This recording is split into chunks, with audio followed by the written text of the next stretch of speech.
And some of the most important collectors are not located only in Berlin, but because of the whole art collection tradition, they are coming from the Rhineland, from this area. Okay, they are opening the museums in Berlin. That has to do with like your perspective, coming from America and preferring to go to Berlin rather than to the Rhineland in the meanwhile. And the art fair also was established in Berlin, but there's a saying that they have to get in the collectors from the Rhineland and from America to Berlin, and something Cologne didn't need to for a long time because it was it has his collectors nearby. There was no need to fly them in, but it was in Berlin because the difference of the tradition. And therefore the collectors are part of this whole art community. When you are at an opening, you can see some of them even riding their bikes from gallery to gallery. It's not that the collectors are on one planet and the artists are on the other one. There is an ongoing communication between all of them. And it's really, we had recently a show opened in Leverkusen. Leverkusen is located between Cologne and Dusseldorf. And the show is named The New Rhineland, focusing on artists living in the Rhineland in this area, coming from all over the place, not only German artists. And who showed up there have been the collectors, you know, getting in contact with the new younger artists, noting their address, promising to get in contact with them, because there's a certain also hunger, they are hungry for discovery. And when the Academy is open once a year for the public, you can see collectors and art dealers really circling around like eagles, you know, looking out for the new upcoming star. But isn't that true, kind of, anyone who's been to Art Basel, Miami Beach, I mean, this is kind of a universal truth. Yeah.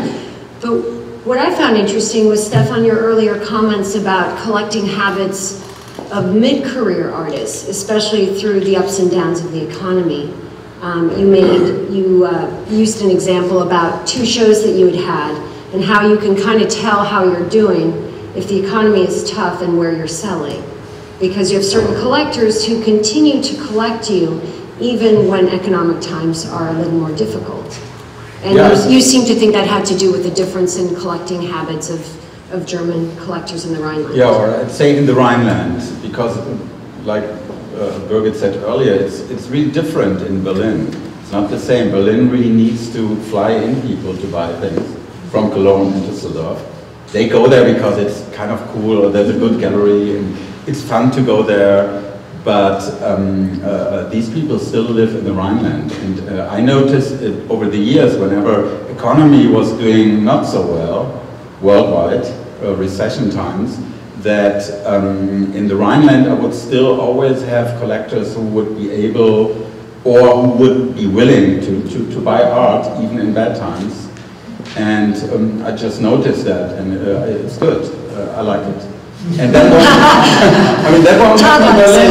It is not in Berlin. In Berlin, a lot of galleries are closing right now because of that problem. Because Berliners, you know, they do many things. They party, they have, I mean, really, they do many things. It's an interesting city. That's not what I mean. But they have that problem that there isn't, the art world is only a little piece of a much bigger mosaic. And while in Düsseldorf, the Academy I'd compare it to Berkeley a little bit. Imagine Berkeley without the university, you know? It's like the university is a big part of Berkeley. And so is the Academy in Düsseldorf for the city. So it's really changed, because Berlin, say in the 20s and 30s, when we had Otto Müller and Schiller and all of the greats in Berlin, now the shift has been more towards Düsseldorf. Well, no. That's a strong center. Well, it went back also. I mean, back and since 89, Berlin became a different city again. So now I think the young people from all over the world, they like to go to Berlin, and it's really cool to be there, and there's lots happening. So we can't make it too bad. Excuse me? Sorry, can you repeat? There is that whole new art scene because it's so big, it's in Dusseldorf you can find it more easily. When I was teaching at the Art Institute in San Francisco a couple of years ago, I was doing this intensive, and some of the students, they were all graduate students and are all ready to fly out and go, you know, to New York, places.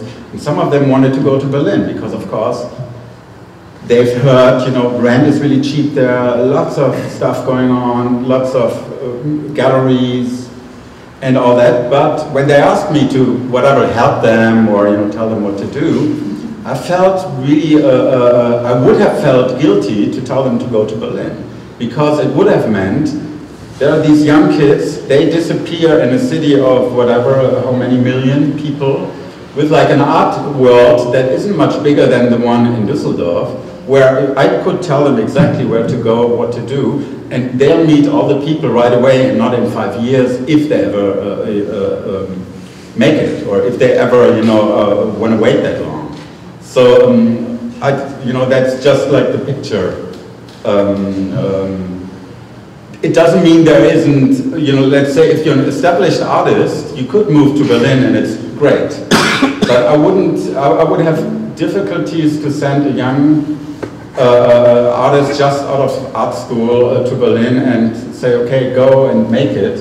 I've noticed a lot of artists who have moved from Dusseldorf to Berlin because rent is much cheaper. Dusseldorf is one of the most expensive places in Germany to live.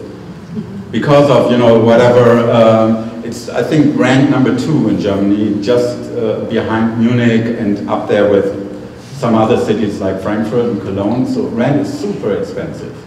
But I'd still say, you know, just for a cheaper rent to move to Berlin and kind of disappear in a, in like a big, I see it like a big lake or something, you're like this little boat there.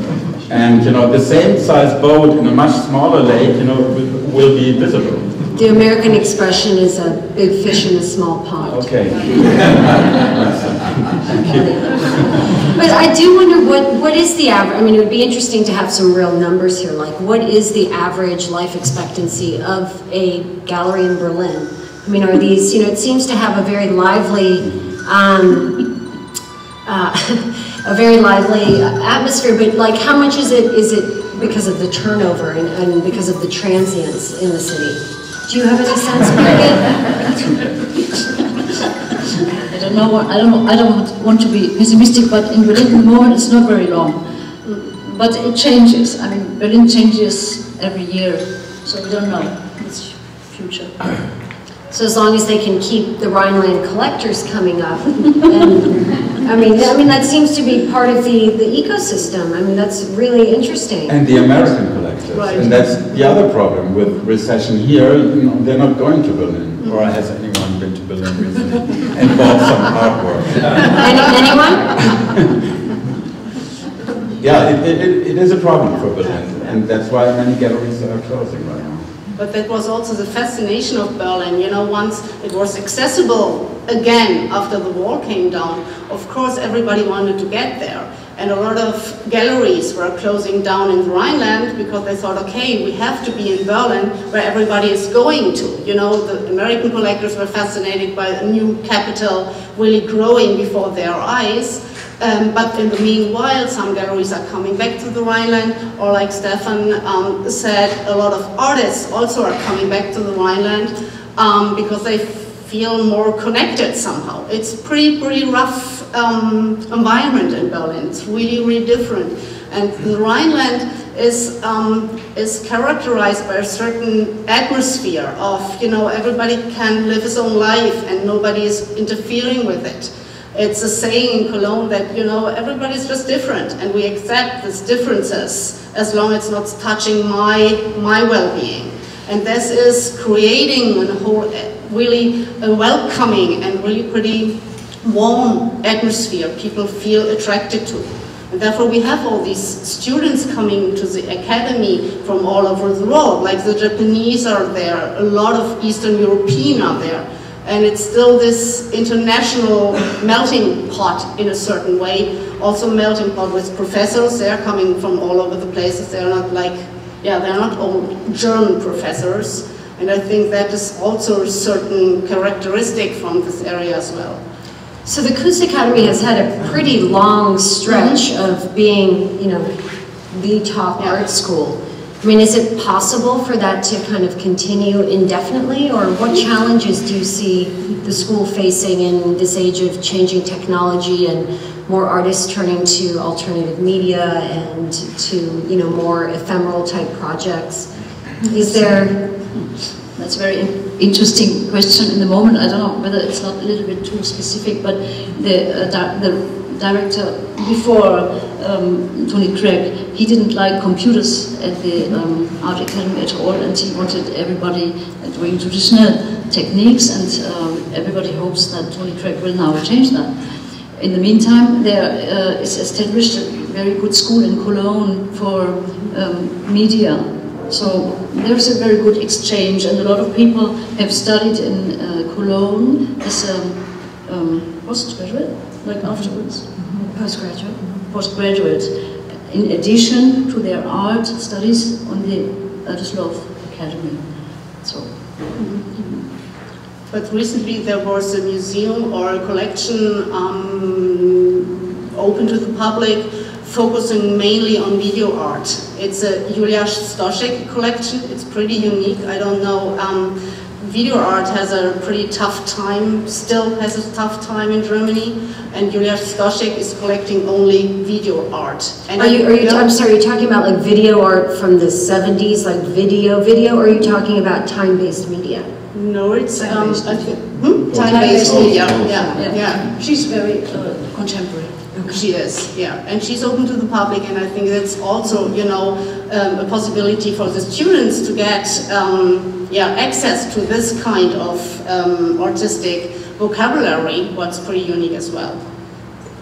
And I think, I don't know how long this professor for video is integrated in the academy. I'm not familiar with. There is no professorship for video. There was Namjoon Paik, but he was professor for sculpture. But Marcel Odenbach is listed. No, that's new, and I okay. think that's not for video, but okay. Okay. But they always have been proud that they had Namjoon Paik. Maybe questions. Yeah, so we'll open it up to questions. Yeah. So I stayed at the Dusseldorf, but at that time there was much public art. I don't know if it's still the same way, and does the city actually have a certain amount of its budget to allow sculpture and other things to appear in public? But the city seemed just replete with art. It's difficult. So is there a commercial aspect to the city? Does say 10% of the budget of a particular art, or? I have been for a while in the board from the city who decided about things like that. There are no budgets anymore since a very long time, there was a recommendation that for public building a certain percentage would go into art, but for a long time this has not been practiced apart from some very few exceptions. So the big difficulty for the city of Dusseldorf is, what my experience was in these 5 years that I was on that board, was that there were many people, or at least several people, giving gifts, and a gift has got two sides. It's sometimes a very beautiful gift you're very proud of to have, and sometimes it's a gift you have got difficulties to place. I mean, or you don't want to place it.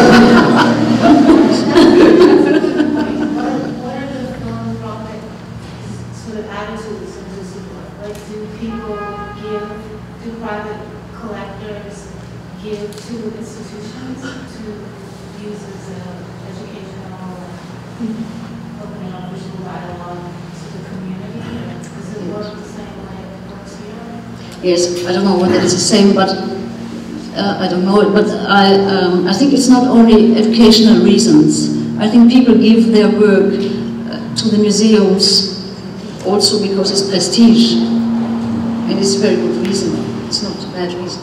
But I think there's a change. For a long time, these collectors were willing to give their pieces to a museum's collection. But in the meanwhile, more and more of them are more interested in opening up their own spaces. You know, that's the thing. A lot of collections are opening now in Berlin with all their, you know, tiny little universe. Are there tax advantages or incentives for doing something like that versus just giving it to an existing institution? I think it's not like here, where there are probably some advantages, but you can't compare it to the situation here. So people do it. I mean, I think some people, you know, like the idea. They feel like, okay, I'll give it back. So it sounds like a good idea, but they also want their name on it. So it's like usually they want, like, they sometimes even, you know, put pressure on the cities by going, well, I could, you know, here's my collection. I have whatever 500 works from the 60s until the 90s. If you don't build me a museum or give me that piece of land, I'll build the museum, but it's got to be right here in the center. If I don't get that, I'll go to another city. I think that's the same exact thing that's happening here. Yeah. Depending on where that you're organizing about be like relatively localized. I think that the whole impetus of giving for the greater people is slipping away and now it's giving the people. Yeah.